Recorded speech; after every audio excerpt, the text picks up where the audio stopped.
आता एक मोठी बातमी यादीत नवाब मलिक सनाम मलिक यांचं नाव मात्र नाही। यादीमध्ये नवाब मलिक सनाम मलिक यांचं नाव नाही। अमोल मिटकरी सुनील टिंगरेंचंही नाव नाही। त्यामुळे आता या चर्चांना उधाण आलंय। खरं तर या संदर्भात चर्चा होती की सनाम मलिक यंदा विधानसभेच्या मैदानात उतरणार। मात्र आता जी मोठी माहिती समोर त्यामध्ये सुनील टिंगरे यांचं नाव पुणे हिट अँड रन प्रकरणात समोर येत होतं। पुणे हिट अँड रन प्रकरण सुनील टिंगरेंना भोवल्याची देखील चर्चा आहे। यादीमध्ये नवाब मलिक सनाम मलिक यांचं नाव नाही। राष्ट्रवादी काँग्रेस पक्षाच्या माध्यमातून 38 उमेदवारांची नावं समोर आलेली आहेत। मात्र या यादीमध्ये नवाब मलिक सनाम मलिक यांचं नाव नाही। सुनील टिंगरे यांचं देखील नाव या नावाचा समावेश नाही। पहिल्या यादीत सुनील टिंगरेंचं नाव नाही। त्यामुळे ज्यावेळी राष्ट्रवादी काँग्रेस पक्षाची दुसरी यादी जाहीर होईल त्यावेळी सुनील टिंगरे यांचं नाव असणार का, त्यांची वर्णी लागणार का, त्यांचा पत्ता कट होणार आहे, आगामी काळ स्पष्ट होणार आहे। मात्र पुणे हिट अँड रन प्रकरण सुनील टिंगरेंना भोवल्याचा प्रकारचा समोर होतो। कारण पहिल्या यादीमध्ये मात्र सुनील टिंगरे यांचं नाव नाही। यादीत नवाब मलिक सनाम मलिक यांचं नाव नाही। पहिल्या यादीमध्ये सुनील टिंगरे यांचं नाव नाही। एकंदरीत 38 उमेदवारांची नावं जाहीर झालेली आहेत। आमदार सुनील टिंगरेंचा पत्ता कट झाल्याची चर्चा आता रंगत आहे।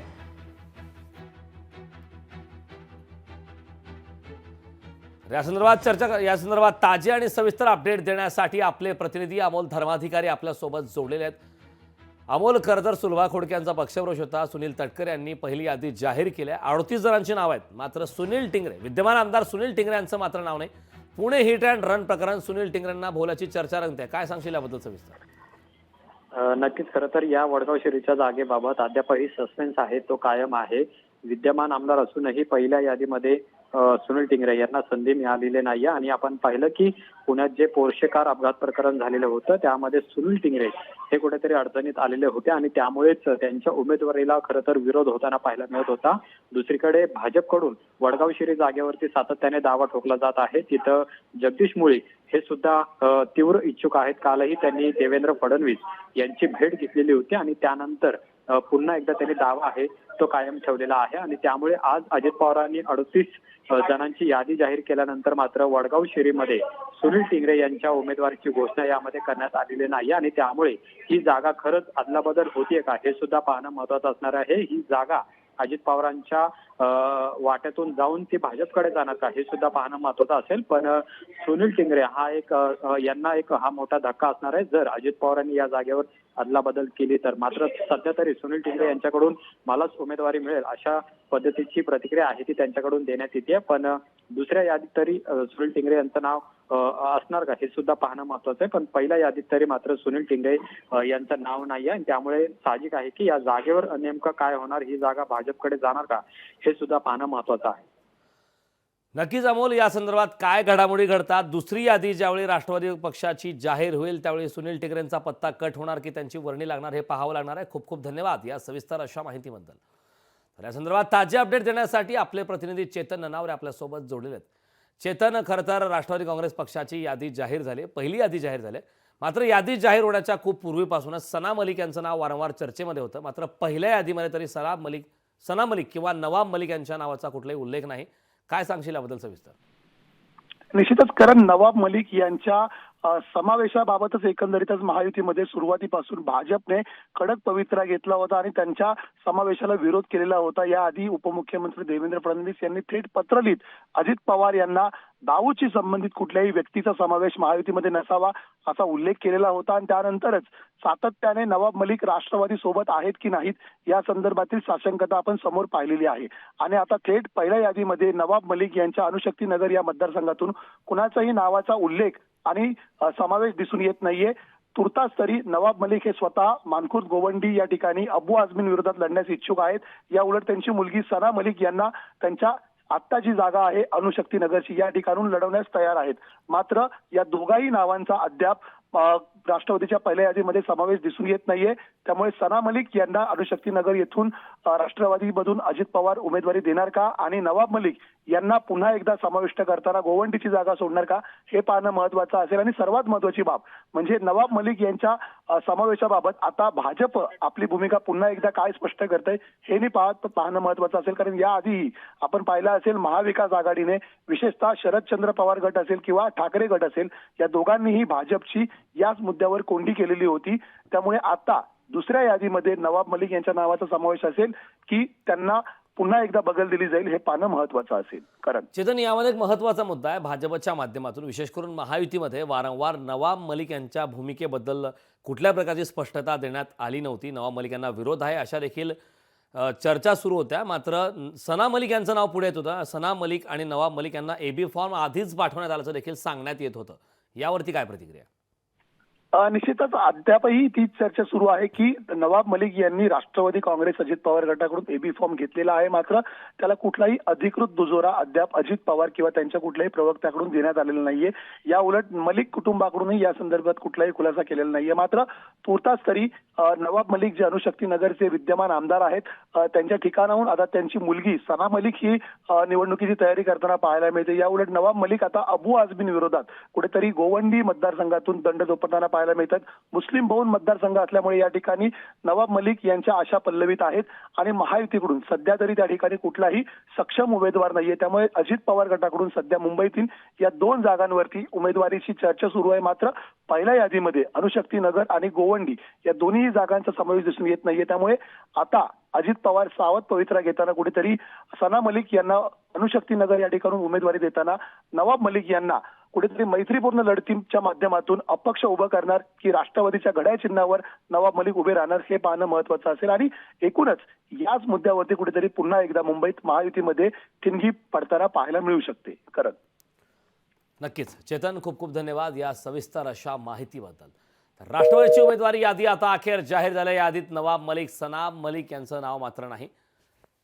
तर नवाब मलिक आणि सना मलिक यांच्या नावाची चर्चा होती, मात्र दोन्ही नेत्यांची नावं यामध्ये नाहीत. पहिल्या यादीत सुनील टिंगरेंचं देखील नाव नाही. त्यामुळे आता चर्चा रंगत आहे की सुनील टिंगरे यांना पुणे हिट अँड रन प्रकरण भोवले का, अशी देखील चर्चा सुरू आहे. राष्ट्रवादीची पहिली यादी जाहीर झाली. माणिकराव कोकाटे सिन्नरमधून, मकरंद पाटील वाईमधून, दिलीप मोहिते खेड आळंदीमधून, संग्राम जगताप अहमदनगर शहरमधून, बारामतीमधून अजित पवार लढणार हे मात्र पुन्हा एकदा आता स्पष्ट झालेलं आहे. राष्ट्रवादीची उमेदवारी यादी आता अखेर जाहीर झालेली आहे.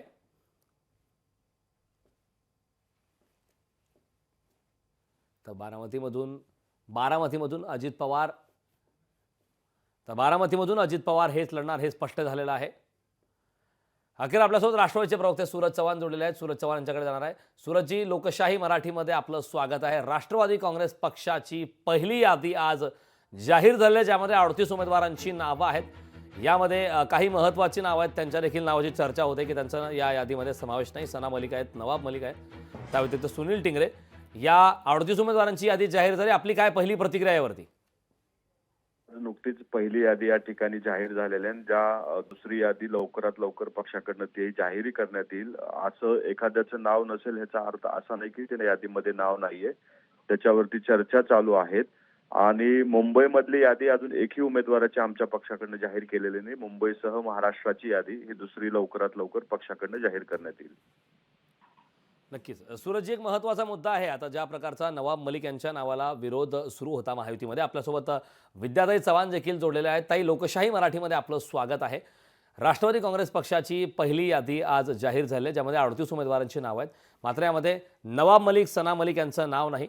नवाब मलिक यांच्या संदर्भात अजित पवार यांच्या पक्षाची आणि विशेष करून महायुतीची भूमिका नेहमीच संभ्रम अवस्थेत राहिलेली आहे. काय वाटतं यावरती आपल्याला? मला असं वाटतं प्रेशर आणलं जात आहे आणि आता सूरज चव्हाण तिथे सांगतायत की आमची दुसरी यादी जाहीर होईल, त्याच्यामध्ये नावं असतील तर बघूया आता त्याच्यामध्ये नावं आहेत की नाही. नाहीतर मग अजितदादांवरती प्रेशर आणतायत फडणवीस, हे स्पष्ट होतं त्याच्यातनं. कारण फडणवीसांचा पक्ष वेगळा आहे, राष्ट्रवादी पक्ष अजितदादांचा वेगळा आहे, शिंदेचा वेगळा आहे. त्यामुळे एकमेकावरती अशा प्रकारे दबाव आणणं हे बरोबर नाहीये. परंतु नवाब मलिकांनी जे धैर्याने काम केलं होतं त्याच्या प्रायश्चित्त म्हणून त्यांना जेलमध्ये टाकण्यात आलं, त्यांना त्रास देण्यात आला.